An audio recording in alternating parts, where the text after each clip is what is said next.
Hello বন্ধুরা, কুসুমের রান্নাঘরে সবাইকে স্বাগত। রোজ রোজ রুটি পরোটা না খেতে ভালো লাগলে দারুণ স্বাদের এই হেলদি টেস্টি নাস্তাটা বানিয়ে নিতে পারেন। বাচ্চাদের টিফিন কিংবা সকালের নাস্তার জন্য খেতে কিন্তু দারুণ লাগে আর ভীষণ হেলদি। তাহলে দেখে নেওয়া যাক আজকে আমার রেসিপিটি। নাস্তাটা বানানোর জন্য সবার প্রথমে এখানে আমি সুজি নিয়েছি 1 কাপ, 3 চামচ আমি টক দই নিয়েছি। তারপরে টক দই আর সুজিটা খুব ভালো করে আমি নেড়ে নেব। সুজিটা কিন্তু অবশ্যই করে ছোটো দানা সুজি নেবেন, যদি বড় দানার সুজি হয় একবার মিক্সিতে গুঁড়ো করে নেবেন। তারপরে অল্প অল্প করে জল দিয়ে একটা ব্যাটার তৈরি করে নিতে হবে। একসঙ্গে জল দেবেন না, তাহলে এটা পাতলা হয়ে যেতে পারে। অল্প অল্প করে জল দিয়ে কিন্তু একটা ব্যাটার তৈরি করে নিতে হবে। আমি কিন্তু আরেকটু জল দিয়ে দেব, যেহেতু সুজি এটা কিন্তু জলটা টানবে। এটা আমি 10 থেকে 15 মিনিটের জন্য ঢাকনা বন্ধ করে রেখে দেব। তারপরে একটা ফ্রাই প্যান নিয়েছি, 1 চামচের মতো রিফাইন অয়েল নেব। আপনারা চাইলে কিন্তু এটা বাটার দিয়ে কিংবা ঘি দিয়েও বানাতে পারেন। নিয়ে নেব অল্প একটু গোটা জিরে, তারপরে দিয়ে দেব রসুন কুচি। রসুন কুচি আর গোটা জিরেটা হালকা করে আমি ভেজে নেব। গ্যাসের ফ্লেমটা এই সময় লো টু মিডিয়াম হিটে রেখে দেবেন। গোটা জিরে আর রসুনটা হালকা করে ভেজে নিতে হবে। দেখুন, যখন এটা হালকা করে ভাজা হয়ে যাবে তখন আমি দিয়ে দেব একটা কাঁচা লঙ্কা, অল্প একটু পেঁয়াজ কুচি। পেঁয়াজ আর কাঁচা লঙ্কাটা আবারও খুব ভালো করে নেড়ে নেব। দেখুন, এটা কিন্তু হালকা করে ভাজা হয়ে গেছে। তারপরে আমি অল্প করে গাজর কুচি দিয়ে দেব। গাজরটা হালকা করে আমি নেড়ে নেব। আপনাদের কাছে যে সবজিটা থাকবে সেই সবজিটা ব্যবহার করতে পারেন। যত বেশি সবজি দেবেন তত বেশি হেলদি হবে। তারপরে দিয়ে দেব অল্প একটু টমেটো কুচি। টমেটোটা কিন্তু আমি অর্ধেকটা দিয়েছি, কোনো কিন্তু দানাটা দেইনি। টমেটো দিয়ে আবারও খুব ভালো করে আমি ভেজে নেব। তারপরে এখানে আমি কিছু মশলা অ্যাড করব, খুব বেশি মশলা ইউজ করব না। দিয়ে দেব স্বাদ মতো লবণ,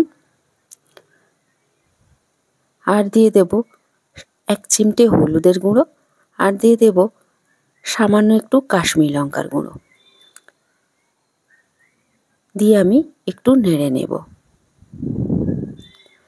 যখন এটা একটু হালকা ভাজা ভাজা হয়ে যাবে তখন আমি এখানে দিয়ে দেব অল্প একটু গরম মশলার গুঁড়ো। এটা বাচ্চাদের জন্য বানালে আপনারা ঝালটা কিন্তু কম দিতে পারেন।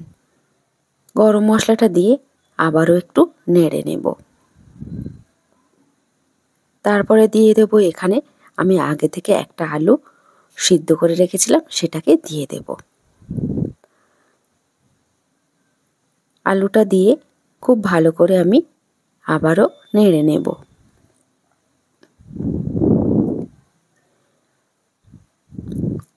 এটা কিন্তু লো টু মিডিয়াম হিটে রেখে আপনাকে বানিয়ে নিতে হবে, কারণ আমি কিন্তু খুব সামান্য পরিমাণ তেল ইউজ করেছি।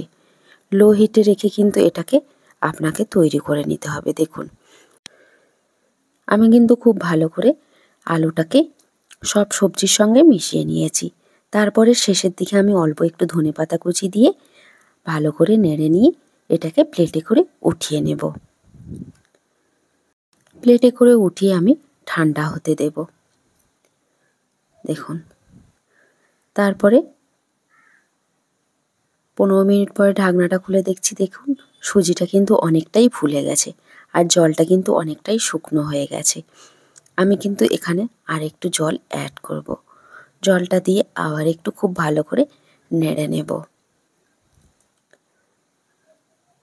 তারপরে এখানে আমি স্বাদ মতো লবণ দিয়ে দেব আর অল্প একটু ধনেপাতা কুচি দিয়ে দেব।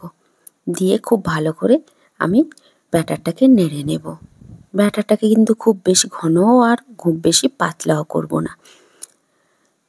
সবশেষে আমি এখানে 1 চিমটে মতো বেকিং সোডা অ্যাড করব।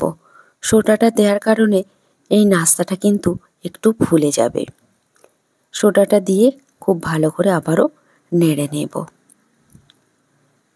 দেখুন, ব্যাটারটা কিন্তু আমার এই রকমই তৈরি হয়ে যাবে। আপনারা দেখে নিশ্চয়ই বুঝতে পারছেন ব্যাটারটা কীরকম আছে। এই রকম ব্যাটার কিন্তু আপনাকেও তৈরি করে নিতে হবে। নাস্তাটা বানানোর জন্য এখানে আমি ফ্রাই প্যান নিয়ে নিয়েছি। হাফ চামচের মতো রিফাইন অয়েল দিয়ে কড়ার চারিদিকে আমি লাগিয়ে নেব। তারপর আমি অল্প অল্প করে ব্যাটার দিয়ে একদমই ফ্রাই প্যানের চারিদিকে ছড়িয়ে দেব সমান করে। খুব বেশি কিন্তু মোটা করব না, পাতলা করে কিন্তু এইটা তৈরি করতে হবে। দেখুন একদমই সমান করে চারিদিকে আমি ব্যাটারটাকে দিয়ে নিয়েছি। এটা কিন্তু খুব পাতলা করে আমি দিয়েছি। তারপর ঢাকনাটা বন্ধ করে 2 মিনিট হতে দেব। 2 মিনিট পরে ঢাকনাটা খুলে দেখছি, দেখুন উপরটা কিন্তু একদম ড্রাই হয়ে গেছে। আমি যে আলুর পুরটা বানিয়ে রেখেছিলাম সেটা চারিদিকে আমি সমান করে দিয়ে নেব। দেখুন এইভাবে কিন্তু আপনি সমান করে দিয়ে নিয়েছি। তারপরে আবারও উপরে ব্যাটারটাকে দিয়ে এরকম সমানভাবে চারিদিকে দিয়ে দিতে হবে। এটা কিন্তু একদমই পাতলা করে ব্যাটারটাকে দিতে হবে, খুব বেশি মোটা করে দেবেন না। দেখুন চারিদিকে কিন্তু আমি সমান করে ব্যাটারটাকে দিয়ে নিয়েছি। এই নাস্তাটা বানাতে কিন্তু খুব বেশি সময়ও লাগে না, আর দারুণ কিন্তু টেস্টি আর হেলদি রেসিপি। ঢাকনাটা বন্ধ করে 5 থেকে 6 মিনিট আমি হতে দিয়েছিলাম লো টু মিডিয়াম হিটে। উপরটা কিন্তু অনেকটাই কালার চেঞ্জ হয়ে গেছে। আমি অল্প একটু রিফাইন অয়েল তেল দিয়ে দিয়েছি। তারপরে এটাকে আমি উল্টে নেব। প্লেটে করে উল্টে নিয়েছি, নাহলে কিন্তু এটা ভেঙে যেতে পারে। আবারও আমি এটাকে হতে দেব লো টু মিডিয়াম হিটে রেখে 2 মিনিটের জন্য। 2 মিনিট পরে ঢাকনাটা খুলে দেখছি, দেখুন এটা কিন্তু আমার হয়ে গেছে। আপনারা কিন্তু বাড়িতে একবার এই রকমভাবে নাস্তাটা বানিয়ে নিতে পারেন। তারপরে আমি কিন্তু এবার প্লেটে করে উঠিয়ে নেব। প্লেটে করে উঠিয়ে নিয়েছি। দেখুন দেখতে কতটা সুন্দর লাগছে, খেতে কিন্তু দারুণ হয়েছিল। আমি এবার ছুরি দিয়ে 4 ভাগ করে কেটে নেব। আমার আজকে এই হেলদি টেস্টি রেসিপিটা আপনাদের কাছে কেমন লাগলো অবশ্যই করে কিন্তু কমেন্ট করে জানাবেন। ভিডিওটা ভালো লাগলে একটা লাইক দিয়ে চ্যানেলটাকে সাবস্ক্রাইব করে আমার সাথেই থাকবেন। দেখুন কত সুন্দরভাবে তৈরি হয়ে গেছে সুজি দিয়ে নাস্তার রেসিপিটা। আজকে এখানেই শেষ করছি। ভালো থাকবেন, সুস্থ থাকবেন। আবার ফিরে আসবো অন্য কোনো রেসিপি নিয়ে।